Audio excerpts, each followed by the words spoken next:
কারখানার যে অসুবিধা ছিল সেগুলোর সমাধান হয়নি। স্বাধীনতা পরবর্তী সময়ের কথা যদি আমরা বলি, আমরা বলবো ভারত রাশিয়ার কাছে থেকে আওয়ামী লীগ সেকুলারিজম,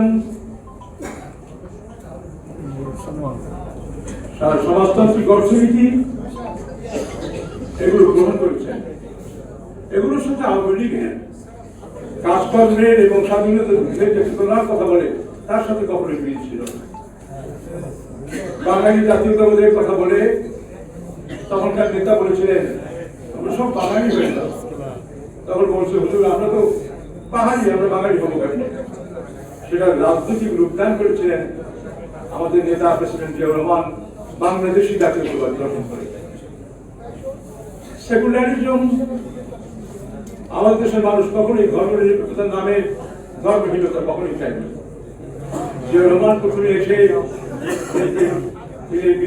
সংবিধান বিস্তারের সন্ধান করে সেকুলারিজম বাদ দিয়ে গেছে। আমাদের সমাজতন্ত্র গঠন করার ফলে সমস্ত প্রতিবাদী এবং গণতান্ত্রিক দেশগুলো স্বাধীনতা পরবর্তী সময় আমাদেরকে সহায়তা করে এবং পরবর্তী সময় আপনারা দেখেছেন সেকুলারিজমের কারণে মিডিল ইস্টের কোন মুসলিম দেশ, মধ্যবিত্ত দেশকে কোনো সাহায্য দেয়নি। এরকম একটি অবস্থায় জিয়াউর রহমানের আগমন